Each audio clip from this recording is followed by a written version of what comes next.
Hello guys, welcome to our first vlog. स्वागत तो करो हमारा। हामी कहाँ छौँ? बक्रकुण्डा पछाडि देखेको यो चाहिँ मन्दिर चाहिँ बक्रकुण्डाको हो। हिलेदेखि अलिक दक्षिणतिर आउनुभयो भने तपाईँहरूले यहाँ बक्रकुण्डाको मन्दिर देख्न पाउनुहुन्छ। अनि यहाँको मनोरम दृश्य हामी 360 भ्यू देखाइदिउँ एकचोटि कस्तो हुँदो रहेछ। टक्क घुमेर है यस्तो राम्रो दृश्य छ, तपाईँहरू पनि घुम्न आउनु होला। ल अब हामी यो सिडी हुँदै जादिरम। ये मुंह से सुपारी निकाल के बात कर रहे बाबा।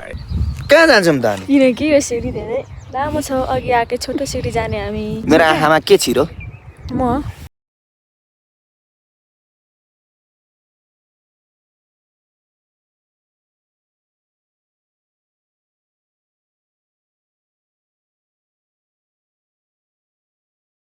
अब यस्तै छ हौ साथीहरु। 2 hours later. यो चाहिँ एकछिन आराम गरे पछाडिको नेक्स्ट क्लिप। तो क्या नाचो मैं?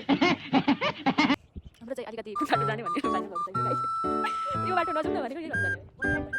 यही बाटो जाउँ न अनि अलि लामो पनि पुलिससँग लामो समय गफ गर्न पाइन्छ। तर एकदम सिडी चाहिँ हेर्दै हिँड है, फेरि लडिन्छ फेरि हैन। अरूले त बोकेर लान्छन् त्यस्तो सिडीमा त। टेंशन नहीं लेने का अपन है ना।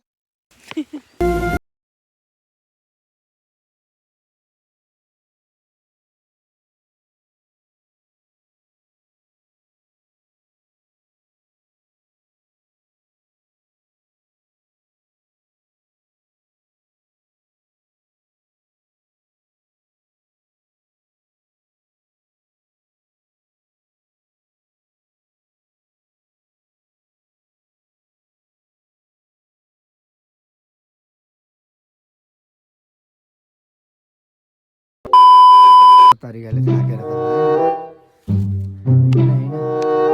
बुझ्ने होइन लडिन्छ। के गर्नु, केटाकेटी लिएर हिँडेपछि यस्तै उदङ्ग गर्छन् र त गाह्रो हुन्छ। देखा आपने लापरवाही का नतीजा है। ल है साथीहरू, अब यस्तै चलिरहेको छ हाम्रो चाहिँ। फेरि थाकेर बसिसकेँ। थाकेको होइन, मैले पर्खेको। मलाई पर्खेको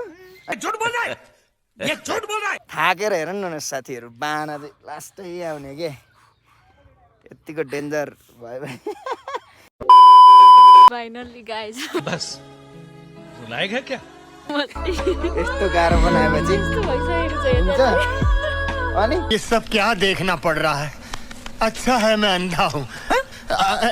यस्तो गरेर चाहिँ अलि नहुने हो साथीहरू। बाङ्गो बाङ्गो होइन, सिधा सिधा जाउँ। सिधै सिधै हिँड्दैछु। एकदम पिजिकल टु एमजिएच चाहिँ लास्टै गाह्रो भइरहेछ। तुमसे ना हो पाएगा। लु भएन है यस्तो। यति नै हो, मरना तेरे को डर नहीं लगता? सकिँदैन नि त, ठिक छ। धेरै कालो छ नि त।